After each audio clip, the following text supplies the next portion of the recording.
Well, hello everyone. Welcome back to the radio shop.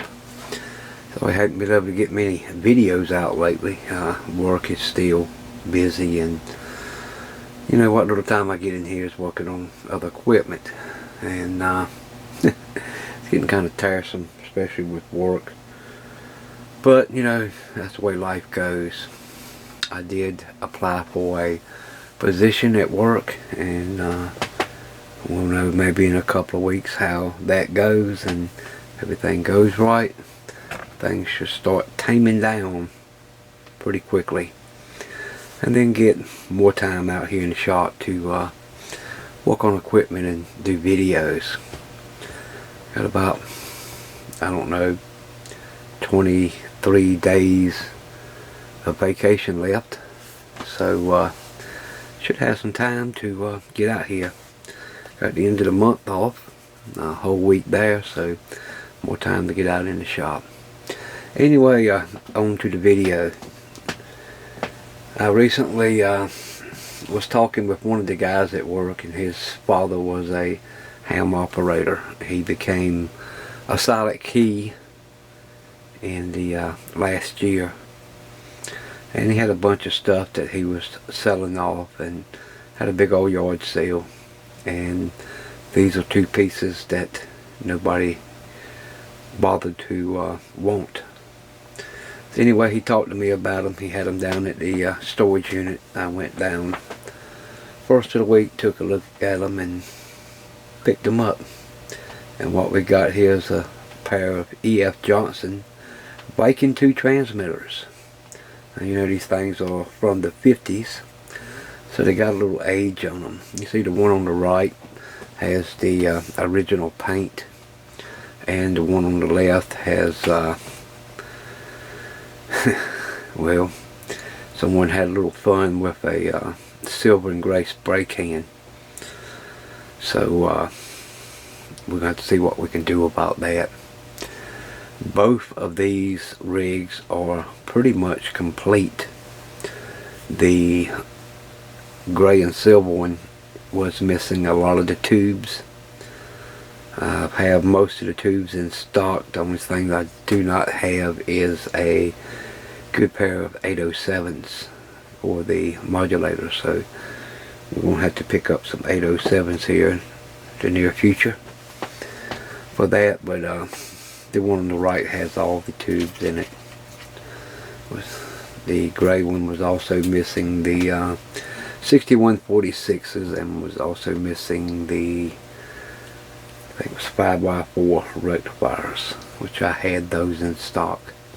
Just don't have the 807s. I used my last pair I had in a Viking II that I repaired for someone else. But I feel like these will be some good projects down the road. Both rig looks to be all original, all but the one on the gray one, and they have changed the mic jack to a phono plug, and you can see just how poor the paint job is on it. You can see some, looks like rust popping through, and the paint won't that great. And what they did was masked up the decal and the center and just painted around it, so they left the original silk screening on it. I will plan on taking this one and stripping it, repainting it back the original colors, and then putting all new silk screening on it. Company called Radio Days. They have the all the letters. I think they're water transfer.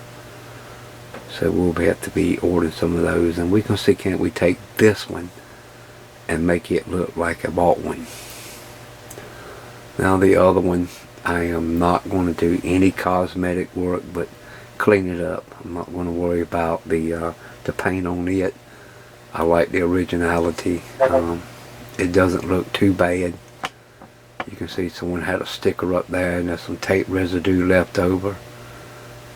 But the Johnson logo looks great, and it's not really that bad. You can see some specks here on it, some paint missing off the top corners, but you know, it just doesn't look too bad to even worry about. We will be doing the PTT mods to both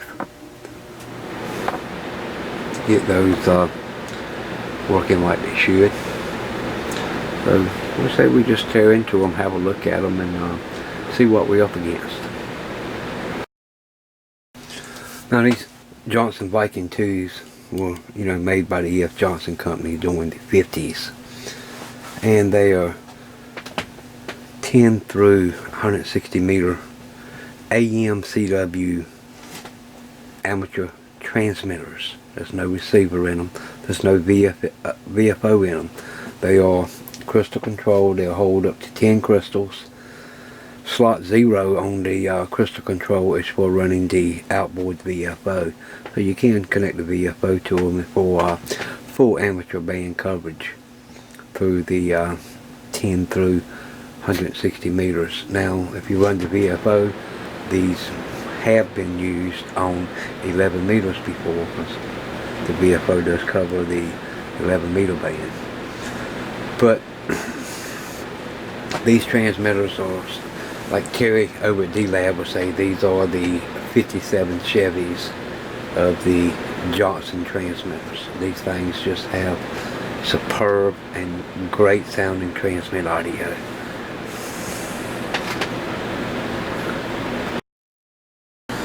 But before we go any further though, it did come with the original Johnson operator manual for the Viking II, and it's in real decent shape. You can see someone, I don't know, laid some soldering iron or something on them, burn a hole through the cover. But yeah, it's the original Johnson Viking II manual. It's always nice to have original paper. I have this on PDF, but yeah, now we have a original copy. Okay, so here we go. A look inside of the first Viking II. This is the one that has the original paint on it. You see our 807s. 5R4 rectifiers.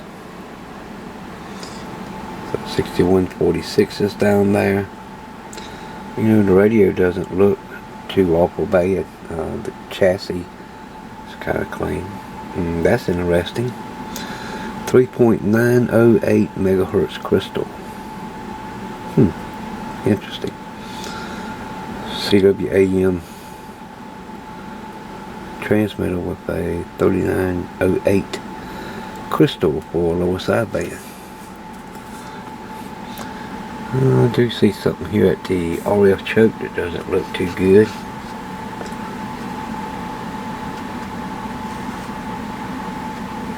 You can see that resistor is underneath of it, and it's pretty much burnt up.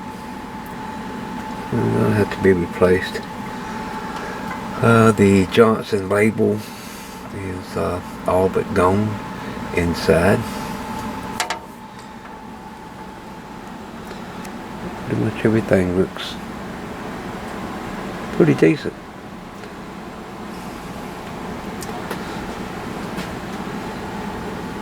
See that rolling ductor down into the bottom.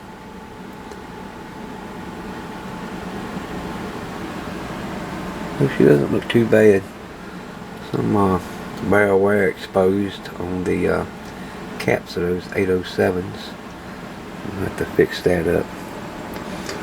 Other than being, you know, dirty, it's not going to be too bad looking topside to clean up. I have the other Viking II just standing up on the end, and we can take a peek inside of it. One crystal in this one also, and it is a 3993.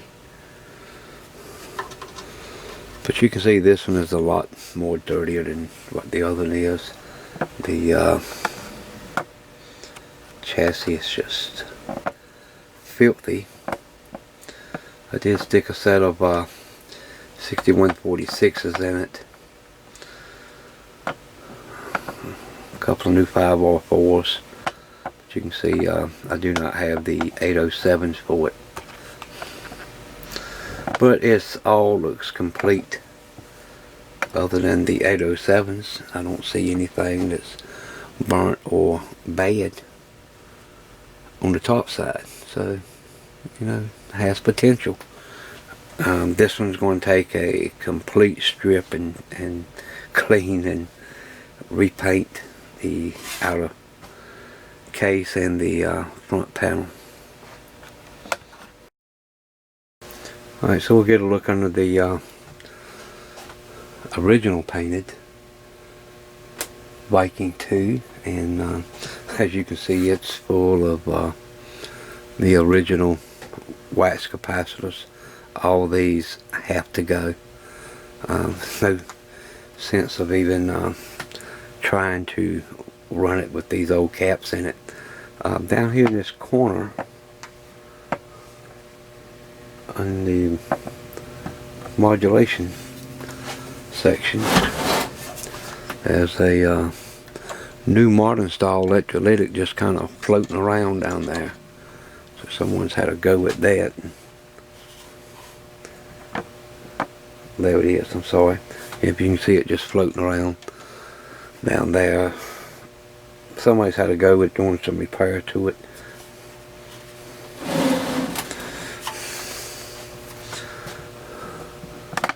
We can look up here and see that one of the dual caps has been removed and two single caps has just been wired in, and they're just kind of hanging in there. Or is that everything else looks pretty much original until we get to this section, and you can tell what's missing. This should be a big wear round resistor with an adjustable tap on it, and this is for your modulator current. Now someone has put 3 10-watt sandbar resistors. That's a 10K, that's a 9K, and there's a 3K in the middle. So someone has some funky work going on here to, instead of getting the original part, they went back and put 3 resistors in it. Now this gives you no way of adjusting other than changing values of resistors. And this should be 50 watts resistor, so you know, even all together you're looking at 30 watts of resistor there. So that'll have to be changed out. But honestly, this rig doesn't look too bad. I think we'll have a good time just going ahead and, you know, replacing caps and some resistors and this modulator current resistor. And I bet you this rig here will be up and running very quickly.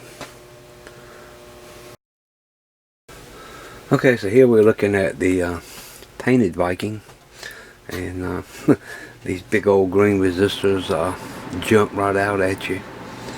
They're pretty easy to see, and we can see there's some differences between this one and the other one. I think this one may be an older model. If you see C39 and V28 is mounted underneath of this one, when on the other Viking, let's see, you can see C39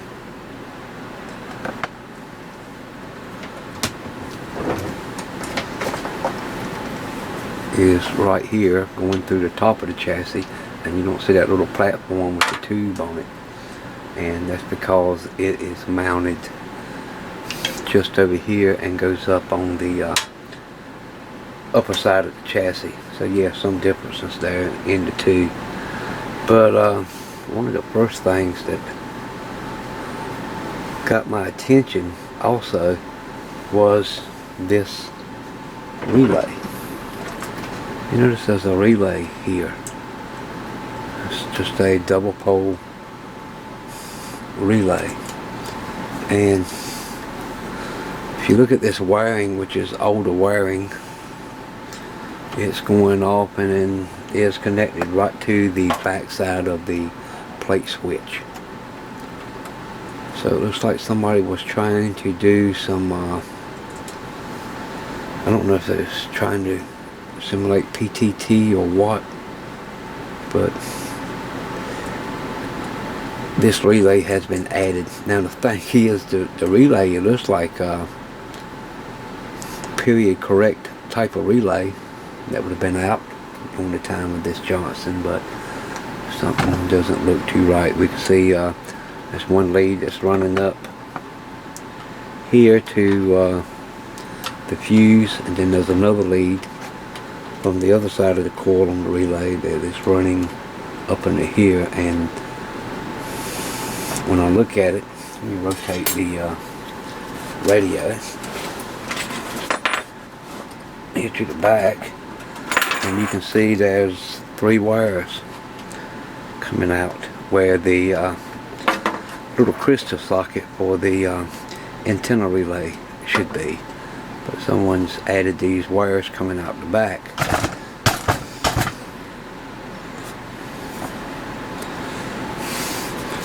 So if we follow those wires back, I can already see that one of them,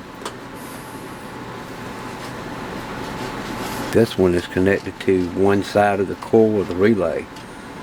So no idea what they were doing. Someone was trying to do some kind of push to talk mod or something, but all that's going to have to go and get out of here and put things back original. So yeah, it's going to be kind of interesting. It's got a bigger choke up here than what the other one does. It doesn't look like an original E.F. Johnson choke. 375 ohm choke. So we'll have to check that out also. So this Viking II is going to get a complete overhaul and completely restored. Cosmetic, electrical functionality, everything we're going to do to this. And I think this will be a good learning experience, not just for you, but for me also. So yeah, a lot of work to be done on this one. This probably be multiple videos. We'll have to get this thing completely stripped down and clean it and get the paint ordered, and we're going to go back with probably Sherwin-Williams automotive paint on this and get everything back like it says. Have to order these decals from Radio Days, and I think we'll have a good time on this one. Like I said, it should be a good learning experience. So again, the one that's got the original paint, which I'll call it the Viking II #1, I think this is going to be a good rig. It should be fairly simple to get up and going. And you know, we just got a few bugs in here to work out. And we can start first by just removing this one.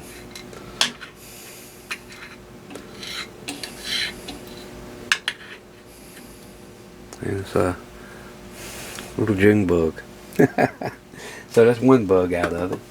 But yeah, we'll have to get all these caps replaced and these resistors changed out. And I think this will be a good rig to do a fast restoration on. Like I say, no cosmetic, nothing but cleaning. And believe it or not, I went through and just, you know, for the heck of it, checked these filter capacitors, and they're checking in spec. Kind of interesting. Now this is something I would never suggest you to do, but since I did go in and check the capacitors, and everything looks pretty good. I brought this up on the Variac current limiter, and as you can see, the green light's on. So we're just gonna see what's going on here, if we have anything. We'll switch this over to oscillator, and we'll flip it over to CW and see we have oscillator.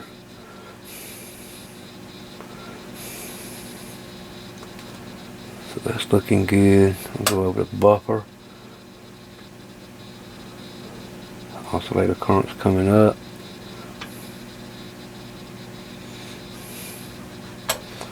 Grid. That's coming up. Get a plate. I'm going to drive down just a little bit, and we'll immediately key it up. And if I see anything on the watt meter, I'm going to dip the plate. Plates dip, and wow, that's pretty interesting. See if I can pan up here to the watt meter. You see a big old MFJ watt meter up there. Hit the plate switch again, and we can see about 110 watts out. I never would have thought that.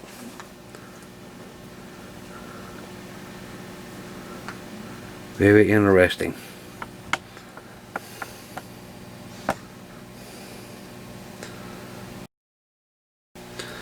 Okay, I have my E.F. Johnson test microphone set hooked in, and put it on AM. We'll hit the plate. See, modulator current's very high. Check 1 2. Check 1 2. Check 1 2. But yes, it has a lot of peaks. We're not going to keep that keyed up long, and the reason why the modulator current's so high is because that foolery that someone done underneath on the modulator bias resistor. So yeah, not bad.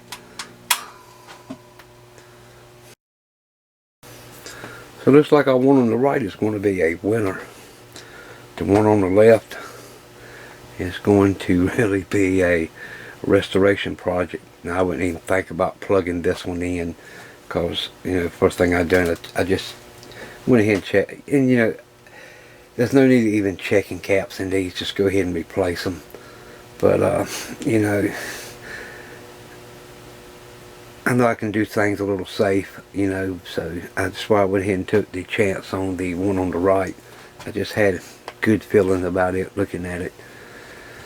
But this one is going to require quite a bit of work, and getting it stripped down and repainted and getting everything cleaned up, and getting that relay out of there. That I don't even think if you was to plug it up and hit the plate switch that anything's going to happen with those wires hanging out the back. And there's 120 volts on those wires sticking out the back of this thing. So when you're working on stuff like this, you really need to be careful and look for stuff like that. If you were to plug this in and come across some wires in the back, you're going to get hit by 120 volts quickly, and that's not going to make for a good day. But yeah, it's going to be a lot of work on this one. I see the meter glass is sitting in here crooked, and it looks like the meter's right up against the needle also. So I'm going to get that out, get that straightened out, probably put a little hot glue on this meter. And what happens is the pins in here are gone and the glass just turns sideways. So we'll get this took apart, get that straightened out, test that meter and make sure it's working. Anyway, I looked, and I believe both of these were hand wired kits.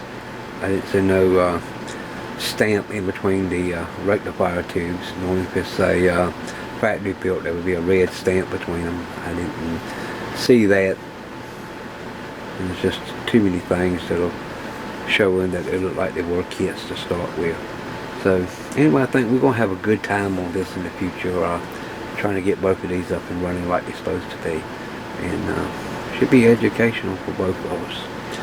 Anyway, I'll get more videos online as soon as I can. Really been slacking behind again with work. I apologize for that, but life seems to take precedence over everything else. But like I say, things look like they may be changing at work soon. We'll just have to see.